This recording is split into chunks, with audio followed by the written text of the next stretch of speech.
আচ্ছা জিয়াম, বেকার ছেলেদেরকে নিয়ে একটা কবিতা বলছিলা, সেটা এখন বর্তমান ফেসবুকে ট্রেন্ডিং কাঁপাইতেছে। ওই কবিতাটা আবার একটু আমাকে শোনাও তো। শুনবা? হ্যাঁ। তুমিও শুনবা? আচ্ছা শোনো। 2 দিন ঘর ছেড়ে থাকতেই কষ্ট লাগে, অথচ একটু ভালো ইনকামের জন্য ছেলে মানুষ সারা বছরই বাইরে থাকে। দেখবেন বরাবরই ফোন আলাপে সে হাসে।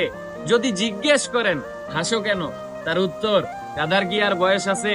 আসলে আমরা ছেলে মানুষেরা এমনই, যত কষ্টই হোক না কেন আমরা সহ্য করি। এজন্য আমরা বেঁচে থেকে বারবার মরতে পারি।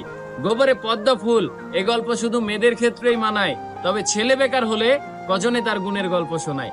আসলে আমরা ছেলে মানুষ জনাব, আমরা কাটার বাগানের গোলাপ। মৃত্যু আসবে, তবু অপেক্ষার প্রহর শেষ হবে না মনে হয়। আমাদের ছেলেদের পুরো জীবনটাই কাটে একটা ভালো দিনের অপেক্ষায়।